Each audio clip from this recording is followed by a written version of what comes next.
Hello and welcome to Above All Else, a podcast created to help women grow in their relationship with Jesus Christ. I am Brianna Frajowski here with Jen Kish and Emily Bird, and we are so excited to be here for another week. It's just a good time when we can be here for another time, another week, another day. So ladies, how's it been going this week? What's going on? You want to lead out, Jen? You go, because I don't know what's going on. I need to recap in my mind. And I said this the last time, and I've kind of been convicted about being busy. And, it's just the end of the year, and there's lots on the calendar. And so, again, I sound like a broken record when I say that our calendar is just full. But I am so incredibly blessed that we get to do the things that we get to do, and I've been intentional to try to protect our time as well, and not take on all the extra stuff, because right now there is so much extra stuff that just comes with the end of the school year, and that comes with the spring. But we are doing great, and I've gotten to see the newlyweds, and that's just been, when I think about them, my heart just smiles.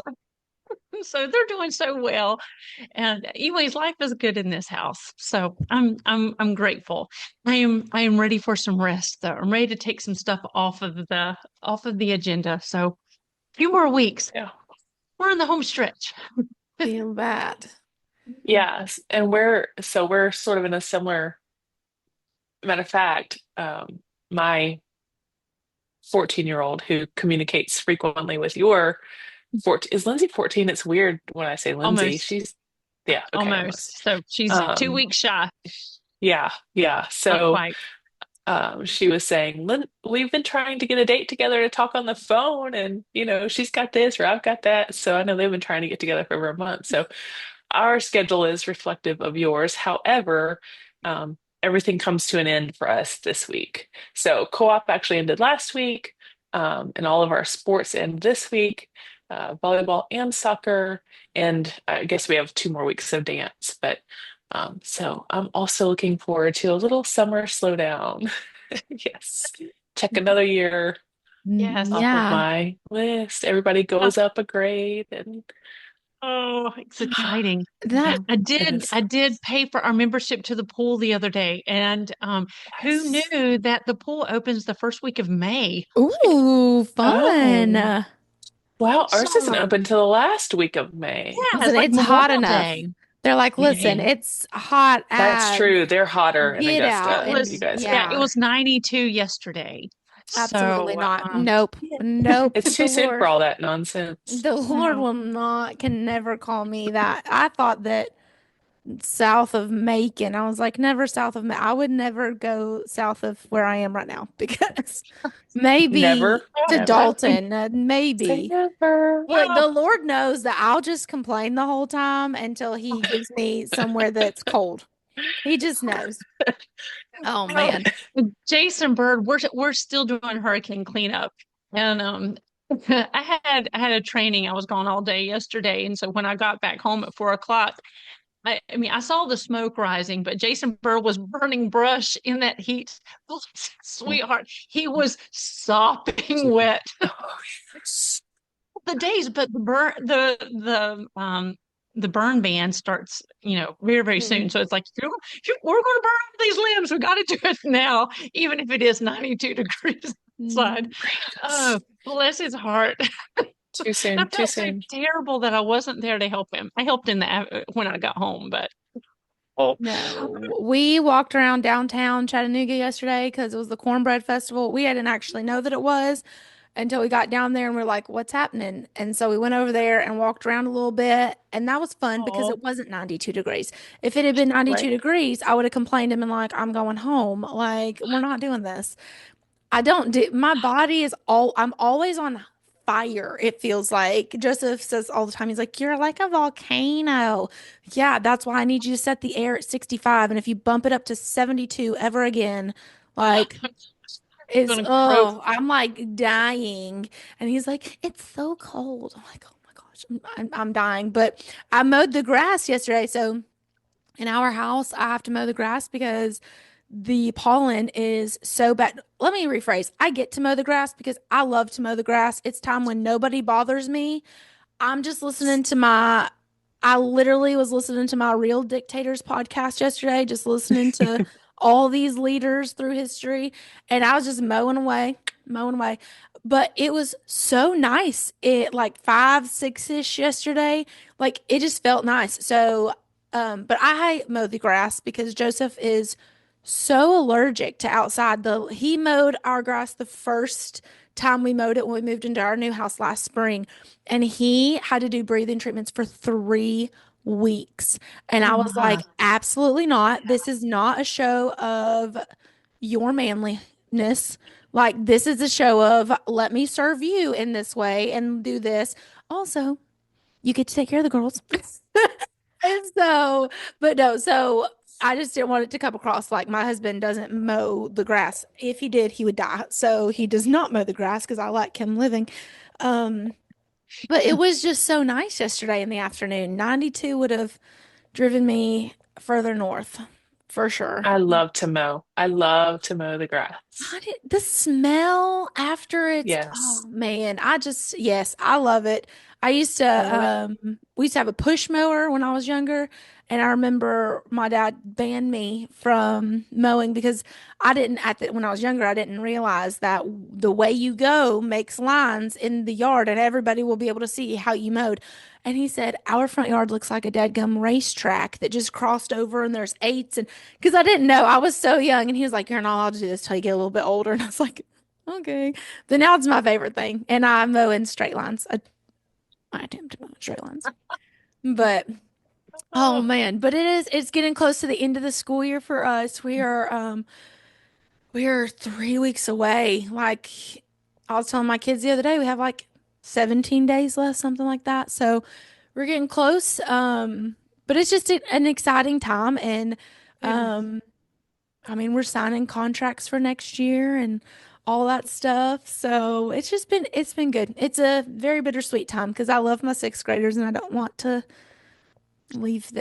to leave me for seventh grade, but it's sweet. So anyway, well, today, so I guess I'll kind of give a little bit of a preface of the way that this is going to kind of break down. And you both just looked at me and I was like, oh no, what if I say something that we didn't talk about? But I think we all have all talked about this. If not, sorry. And they'll correct me. We'll Surprise. we'll figure it out. Surprise. Right. So, the way we have kind of, I appreciate organization when it comes to episodes and how to find them and being able to break them into certain categories. And so, going forward, I believe is the way we're going to be able to do this. We will be able to break our episodes into seasons, but each season will be a different topic. So, see, episodes that we have currently, like out there in the world, will be sorted. That might take a minute, but it'll be sorted into what would be a season or a topic. That way, if you're looking for a specific episode to share with a friend or you're looking for the most recent something or our very first episode, you can go to the different seasons and it'll be easy to break it up. So that is the plan. But that means that going forward, we'll have a little bit of like an overarching topic and then some subtopics within those categories. Does that sound about accurate what we talked about? Okay. I'm like, if at any point I'm just making this up because I'm had a dream about it, let me know. Um, but so today, I'm really excited because I think leadership is something that we hear a lot of men talk about leadership. And don't get me wrong, I love to listen to John Maxwell, like all these people talk about leadership. Like I love all the nuggets that we can grab from them. But I think it's also important that we hear from I'm not saying us, like, I mean, from us, that's obviously why we're talking about it, but from women in leadership and what does leadership mean? And I think before you can become a leader, before you can step into a leadership position, the first thing that you have to recognize is your pride.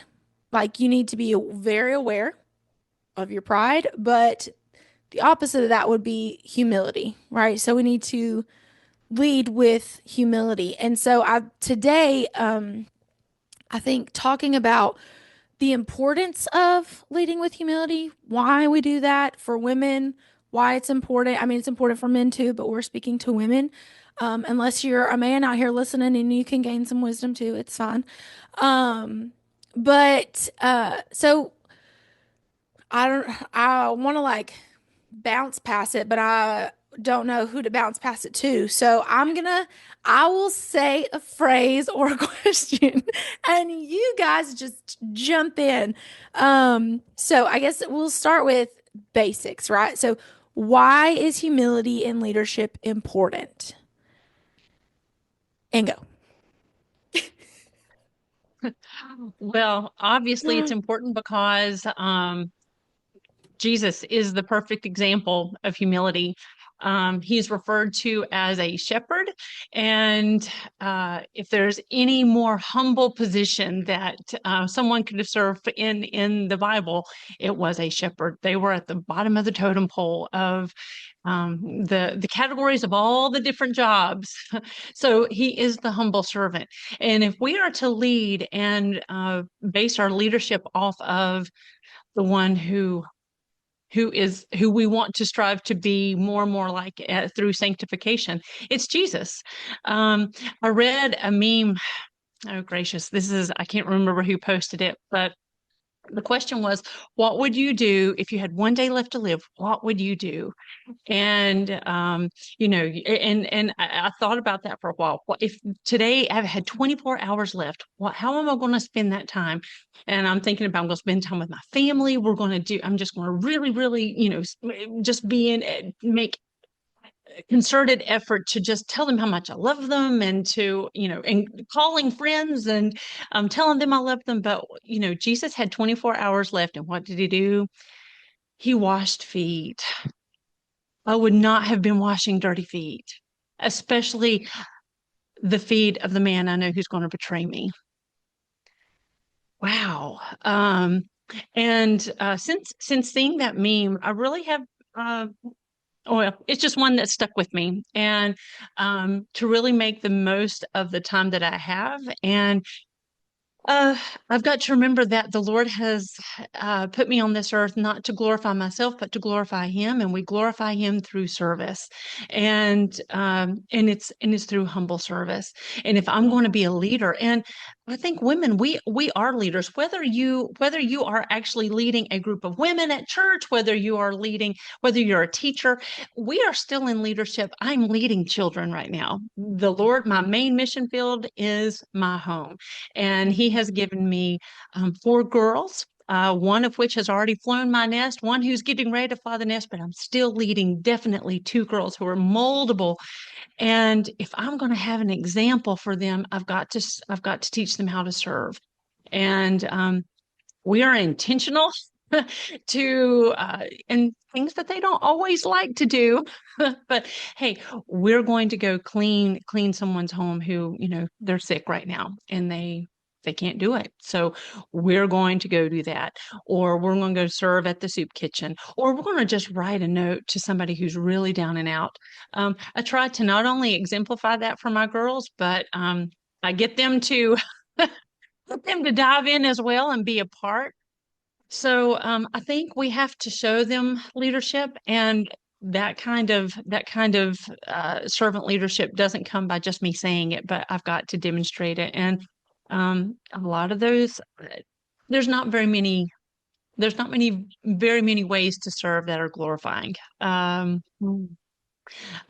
usually requires humility, and so, anyways, that's to start out the conversation. Yeah, and just to feed off of that, when I started thinking about people that I know that lead well, and s- I think humility is such a huge part in leadership. In Exodus, I think we're told in the Bible someplace that Moses is the most humble man who's ever lived. And we think of the leadership of Moses and how he led millions, and there were definitely failures among his people. he had a failure or two himself, but he definitely led very well and humbly. Matter of fact, his first response to being called by God was, I can't do this. I can't even speak well, And God says, well, I made your mouth. I'm well aware of what you can and can't do. And then God was gracious to give him a helper. So I think recognizing when we are in leadership roles that it's never intended to be a singular role, right? Mhm. So we need to be really good at putting people around us who can help us lead well. Mhm. Even in our homes, I think we've tried to be real intentional with connecting our kids with adults that can lead them well that aren't Jared and I. Mhm. Um, I love when my girls and boys are poured into by another adult that we respect and trust. Um, but in thinking about leadership, I think I have to think about Mindy, and I'll just shout her right out on the Mhm. podcast here. But you know, and for those who don't know, Mindy is our co-op director, and Mindy does an amazing job of managing a whole lot of stuff that people don't even know she handles. I mean, she runs this massive co-op and she does it really, really well. But at the end of every co-op, I'll go looking for Mindy and she's somewhere with a broom or a Mhm. trash can or, she's always cleaning or caring for the facility that we're using. And that is servant leadership. She leads really well because she's willing to do whatever it takes to get the job done. Could she delegate that out? Absolutely, she could. There's tons of women there that, she could delegate that out to. And she does some of it, but she's in there right there with them. Mhm. And her days are really long because of that. Um, but I just am so blessed by her example. I have a similar story like that from my husband. My husband's an instructor, but he's been known to be mopping the floors at the school he works at, and those are things that people see and they pay attention to. So I think if we ever find ourselves too big to mop the floor, Mhm. we might need a little reset, you Mhm. know. Yeah. And I love to see people moved into leadership positions who I've seen mopping the floors, Mhm. you know. So just learning how to serve, service gets such a bad rap in our culture, especially a woman who serves her family. Mhm. A lot of times we see that spoken about like from a victim mentality, like we hear all these things, all these memes and things about the mental load and all these things that women carry. But what if we just started thinking about being grateful for the opportunity to love and care for a growing family. Like you and I were talking about, Bria, I enjoy cutting grass. Um, I I don't love to cook dinner. I will, but my husband's a fantastic cook. So if I can cut the grass while he makes dinner. And when our kids were younger, we did a lot of that tag teaming. Um, it doesn't matter the role. Um, we're both serving in some capacity and working together. So I think that we need to sort of change, especially Christian women. I think if we could lead well with flipping the script on what service really means, and we can look at a lot of those Bible figures. You talk about Jesus washing feet. You talk about Mary washing the feet of Jesus. I mean, just Mhm. the way that the whole Bible is almost built around this humble servitude.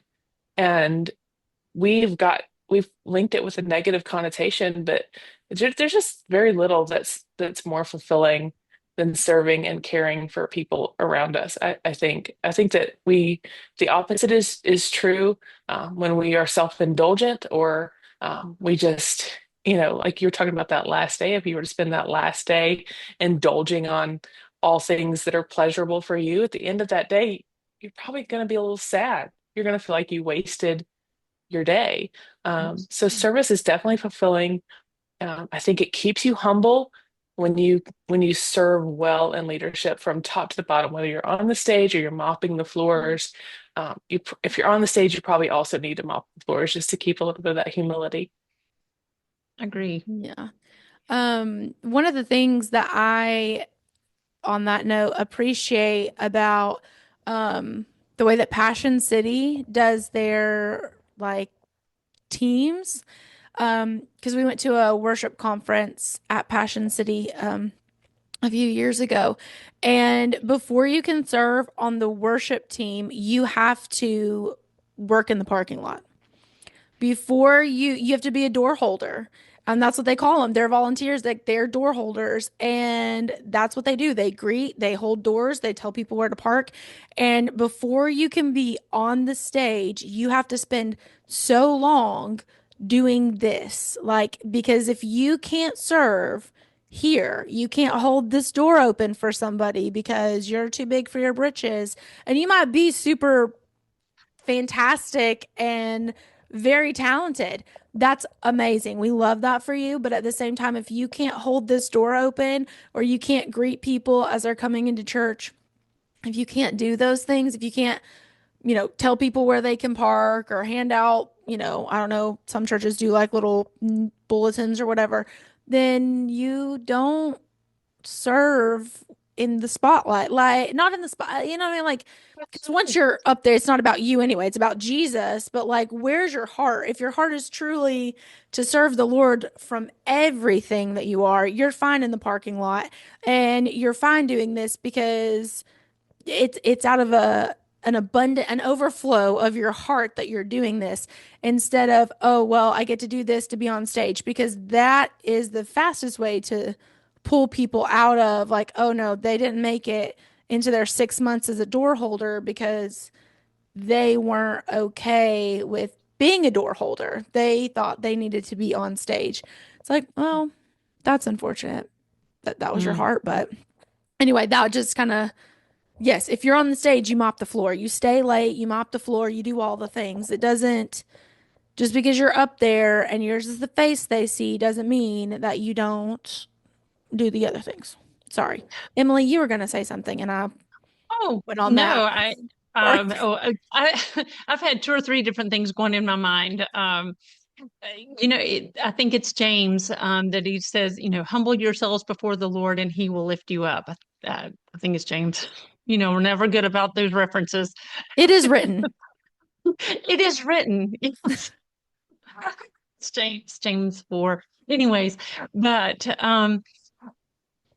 I do believe, I think about when Jennifer, you said, there's so many instances in the Bible where people have humbled themselves and, the Lord has helped them. I think about Ruth and Boaz and how Ruth chose to honor and be a servant to Naomi. And so where is Ruth at? Ruth is back in a strange land with these different people because she chose to follow her mother-in-law, ex-mother-in-law. I'm gonna say ex-mother-in-law. Are you an ex if your husband dies? Anyway, well, whatever. You know what I mean? She's following her mother-in-law, even though the mother's son has died. So, and what does she do? Well, she's just serving Naomi. Well, Boaz, of course, hears and he sees and he hears Ruth's example, and that she's out gleaning the leftovers in the field, and how the Lord shows favor upon her and upon her humbleness. And then what does he do? He lifts her up and gives her a family, and she's in the lineage of Jesus. My goodness. If we could all remember, humble leadership, the Lord notices it. Well, I shouldn't say humble leadership. I should say humility. God notices our humble hearts as well as noticing our prideful hearts. Bree, I've got a terrible story, and I hate this story because it's so ugly of me. But I don't know if you remember when we first started, when we first came to Burning Bush. And anyways, Joseph, how he's so good about finding out people's strengths and that kind of thing. He's like, so, what did you guys do at your old church? And I was like, well, I always sang, and, Adeline sings, she plays, Clara sings, I taught, and so on and so forth. Or he's like, I want to get you on the worship team. And I was like, yes, absolutely. Number one, I didn't seek the Lord's wisdom, didn't seek, God, is this how I'm supposed to serve? Instead, I'm just going to be very vulnerable. I'm ashamed of myself. Um, Instead, I jumped in with the thought that this will help me get known in the church. Of course, we didn't know anybody in Chattanooga, so I am desperate to know people. You guys know that with both of the moves, it has brought out my inner Labrador retriever. I'm like, oh, be my friend, be my friend. So I'm seeking friends, but I'm also seeking to be known. And it's like, oh, if he puts me on the stage, then people will see me. Mm, pride comes before a fall. And oh my goodness. 3 times in a row, he lets me fall on my face, the Lord. And I'm supposed to sing a solo, and I open my mouth and nothing comes out. Another time I get ready to sing again, and like spit goes down the wrong hole, and I'm choking. I'm choking. I'm so glad that Melissa was right there beside me because she picked up. And then the third time, I'm trying to look at the words, and even though my eyesight was 20/20 at that time, could not see a single word on the prompter, and it was all blurry.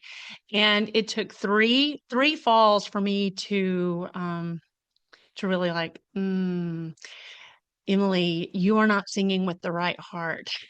And so I called Eddie. I don't know if it was, I think it was that Monday after that third time when I couldn't see the words. I'm like, Eddie, I've just got to be honest with you. And Eddie is our worship leader and our worship pastor. I was like, I am singing for the wrong reasons. I'm singing so people will know me, so I can get glory, and the Lord is humbling me, and He is closing this door. I am not supposed to be singing here, and He's taking this from me, and I had such peace after making that phone call. And you know what? I haven't been on stage since. I don't know if He'll ever open that door back up, and I'm completely content if He doesn't. But that could have been a whole different circumstance. I love to worship, but I have learned that it is not about me. And if I go in and uh, my daughter, one of them, gets irritated uh, when people sing with their eyes closed. If I don't sing with my eyes closed, it could easily become a performance.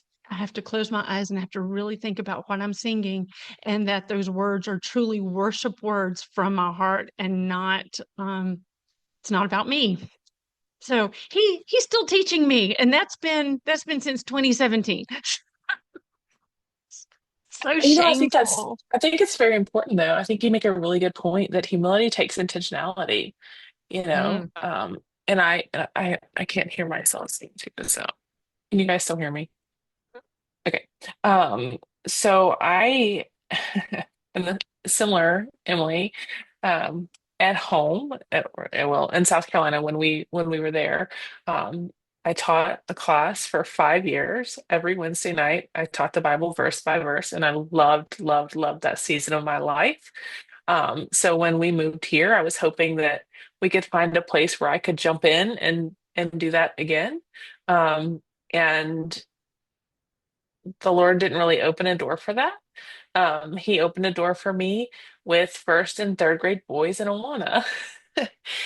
And I remember like wanting to serve someplace so bad because that's just my heart. I'm like you, Emily, with the Labrador. Like I needed to meet people. I needed to make friends. I love to be around God's people. I love to learn from other people. You know, just my whole heart. So when we went to our new church, I was hoping that I could, serve somewhere akin to where I had served before. You know, I do women's ministry. Like this is what I do. That's my label. That's who I am. And they're like, well, we've got a spot in Awana Boys. And I'm like, anywhere but kids. You know, like I've got six of my own. I'm kitted out. And I think some people think, well, that qualifies you. And I'm like, no, that means I'm done. Like I'm overtouched, I'm overtaught. Like I teach kids all day long. I don't want to go teach someone else's. So the first year I remember like Jared would ask me, how was it? And I would say it was awful because they're terrible. They don't listen. It's rough. It's rough. And it was a really big transition for me. But the second year, I remember him asking me, it was probably the first or second week. And I said, I have to stop. I have to stop complaining about it. So either just don't ask me about it, or I knew I needed to change my heart, and let the Lord kind of do a work. And I will tell you, I've been doing it now for several years, probably four. I'm probably about to finish my fourth year.